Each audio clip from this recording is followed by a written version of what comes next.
guys, Anthony Jones here with Brigade Boats, and in today's video we're going to take a look at a customer's project I've got. It's a 1436. I'm going to walk you through all the aluminum framing that I did inside of this boat. I'm going to show you the tools needed, the materials used, so stick around. I'm going to give you a walkthrough of how I did it.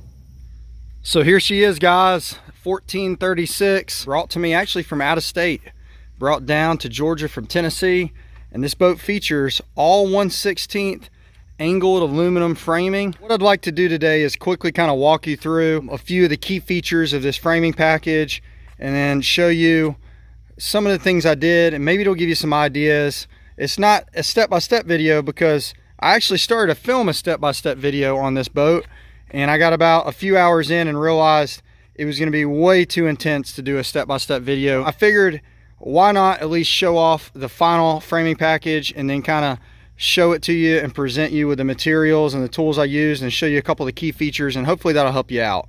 So we'll start with the materials that I used. Again, this is all 1/16 angled aluminum. I actually purchased this from tinyboatnation.net. If you use the code BRIGADE at tinyboatnation.net, you can save 5% off your order. So I highly recommend, if you're doing a big purchase, save 5%. Now, 99% of this framing is in this. For some of the uprights, like you'll see there, and then underneath the deck, and I'll get to that in a bit, we use tube aluminum. Okay, now this is 1/8 tube. For the tops of some of the framing where things need to be flushed out so it planes evenly to accept the deck parts, especially in exposed areas that you're going to visually see when you open up a hatch, just got some flat aluminum, 1/16 as well. So it just helps everything plane really nicely. Let's talk about the rivets. So these are the 3 rivet sizes that I used throughout this build. And again, not to be an infomercial, but these are also available on tinyboatnation.net. And this is the one I'm going to use 90% of the time. This is a 3/16 rivet with a grip range of 1/4 inch to 3/8. And this is what I use for the majority of the build. Now, every once in a while, it's just a little longer. It's a countersink as well. If you notice that head on both of these rivets, you've got that countersink head. And this is what I'm going to use on my framing where I need to recess the rivet head so it doesn't stick up, exposing itself, preventing things from planing out properly. That's what I'm going to use in the framing for the most part. Now, in certain areas, like up underneath, if I'm trying to hit some tube, or maybe I'm tying 2 sticks of aluminum together up underneath, and it doesn't necessarily matter if I countersink or not, then I'm just going to use a standard rivet. And as you can see, the head difference between the two, if you can see that. One countersinks, one just sits on top. So I'll use these. I also use these for all my hinges. So if I'm doing some aluminum lids, tying hinges to tracks, this is the rivet I'm going to go to. And that's pretty much it with the rivets. I'll show you the tools I use. Tools of the trade, cousins. Nothing fancy with my drills. I'm not big balling yet, but I run 2 drill setup, and I run a Milwaukee rivet gun, battery powered. This is essential. Gotta have this. Especially with this, you're talking 1,500 rivets going in this boat. And a lot of the spots that the rivets are going are real tight spots to where if you got a hand rivet gun, it's just not going to work. And I'm super happy with this purchase. This is the thing that makes the magic happen. So the Milwaukee battery powered rivet gun. As far as drill setup, one tip I'll tell you is that I use the 3/16. I've used the DeWalt. I've used the Milwaukee. Doesn't necessarily matter, but I'm just going to get one of these bits for the impact. These are the titanium. This is the key. This is an impact.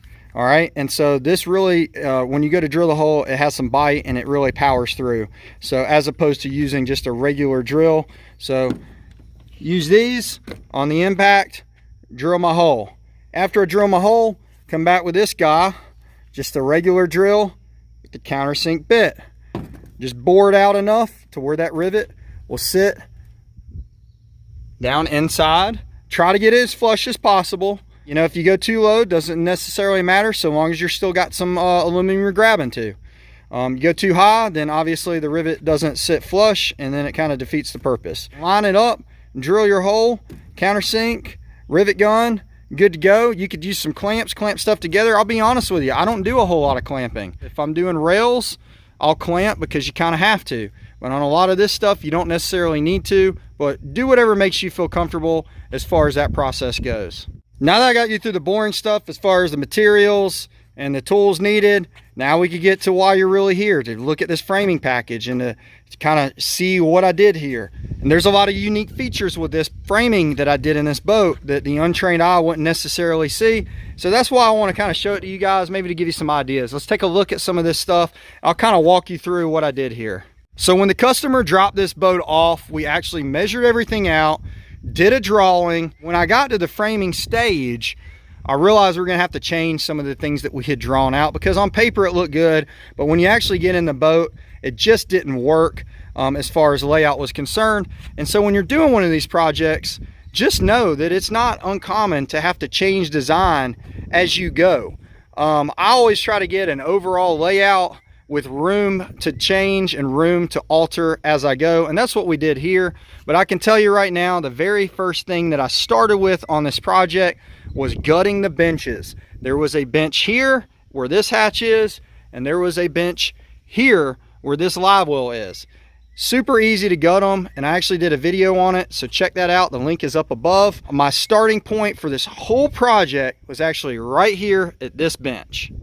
And reason being, guys, is I wanted to do the front deck first and kind of work my way back. I knew I was going to have a hatch inside this bench. I knew we were going to take up some of the original floor section and add another hatch to mirror this location. I wanted to work my way forward, but to do that, I had to come off this bench, and that's why this was the starting point. If you could see, this is the original wall of the bench. I left, if you watch the video I did on gutting the bench, I left a small lip here to overlap my aluminum and then just tie two. And so basically I had 2 sticks of aluminum as a T, and then that created a ledger to just kind of frame off of. And tying to this, we were aware of the recess tray going here and how far back the pedestal needed to be, which worked out great because I was able to mount that right here and tie that into the bench and then add some uprights underneath. And man, it's super, super tight. But the coolest thing that I did with this whole framing, in my opinion, is that a lot of people won't notice it, but I actually framed off of the rail of the boat, so there are no rivets going through the exterior for your framing, and then there's no bending required. So let's take a look at that. So as you can see, the framing just sits, it just sits off the side. There's a gap in there. Now the deck overlaps, sits flush with the side. And the decking on this, and the reason I did it this way, is the decking on this is actually going to be 1/2-inch plywood with resin. It was a budget deal on that. To do all the aluminum lids was going to be about $1,500 more. My customer opted to do the wood with the resin and the carpet. This boat's going to be garage kept. It's not going to see heavy abuse with weather conditions, so he was fine with that decision, but he did want to do the aluminum framing, and so that's what we did. So you can see in the back how it sits off. And it's just kind of strategic how this goes through, and there's a lip to the bench here, so this ties into that original lip. And then up front with a 16th, if you just run this like this, it will flex on you, which is why I've got these tying over. And as you can see, they tie into uprights underneath that go down and then tie in to the floor system. So it is super, super strong and stout. In the back, I did have to mimic the angle of the transom and tie the aluminum into the transom. In this front deck, obviously it's getting strength because I left the original bench wall, okay? So it's getting strength from that, and then it's getting strength from tying in up here. Beyond that, what's supporting this whole front deck is 10 uprights. I got 3 over there, 1, 2, 3, 4 in the middle, and 3 over here. So it's a total of 10 uprights, and I just put them in strategic locations to balance out where the weight distribution will be. And again, this is getting decked in 1/2-inch plywood. So once that's on there, that'll carry a lot of the load. Probably went overkill with the framing, but I'd rather have a little bit more than a little less. And then over here, this is kind of spaced unevenly because this line is actually where the trolling motor mount will be. And I gave myself some aluminum to go down and bolt through and hit. And so that's kind of why that's that way. A couple little trick things I did in here is the lights will actually go under there. For strength over here, I did a T, so double these up. But that also creates a spot for lights to be mounted under here. Another thing I did, which got a lot of response on Instagram, was the flush mount seat pedestal, so the decking actually overlaps it and you just have a hole there. And it turned out really, really awesome, and it is super, super strong. And that in itself could be a whole video, the amount of framing that went in to sandwich this thing in there, the way that I did it. I'm kind of working our way back. Of course, I did this hatch. This was a bench. Very straightforward on this one. Just came off the bench and mirrored it. So I already had this wall to tie into, to tee off of. Had to custom frame a whole new wall here and create that, because again, this was original floor space. So I just tied into a rib and then just came up, leveled out and just came up. As you'll see, I've got tube, and tube aluminum, and then kind of just tied in over here into the rib, tied in over there to the rib, and use some 16th in between to kind of support and then frame off of. Came back in with some sheet on the front. These side panels will get they will get filled in. I'm not there yet, still got to do some rough wiring.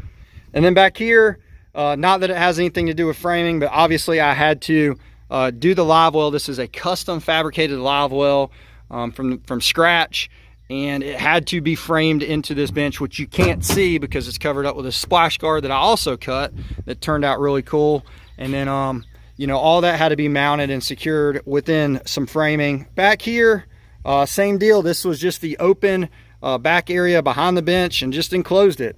We're fitting 3 batteries back here to run his 24-volt trolling motor, and then 1 for all his onboard electronics. I did have to tie into the transom, took some aluminum, cut some relief joints, folded it to match the angle on the transom, and then that's all she wrote, and then kind of tied everything together.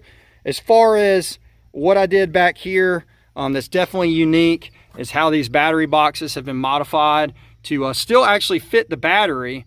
I took about a 1/2 inch off of them so they fit flush to this factory panel in here, and then to the rib, and then they're actually overlapped and locked into place with framing that also acts as supports for the back deck. So this is structural, this helps carry the load, and then also in turn gives you some framing to kind of tie your battery boxes down. I like how that turned out. It's really cool, and this is just kind of one of them things where, you know, I can't necessarily show on video like how to, because a lot of this stuff I'm making up on the fly to just make it happen. Back here, had to obviously notch a lot of the framing for plumbing. And then if you look in here, there's a lot of slits cut for stuff to overlap. And then I'll actually add some aluminum L's underneath to kind of tie everything together. Just trying to make it stiff, guys.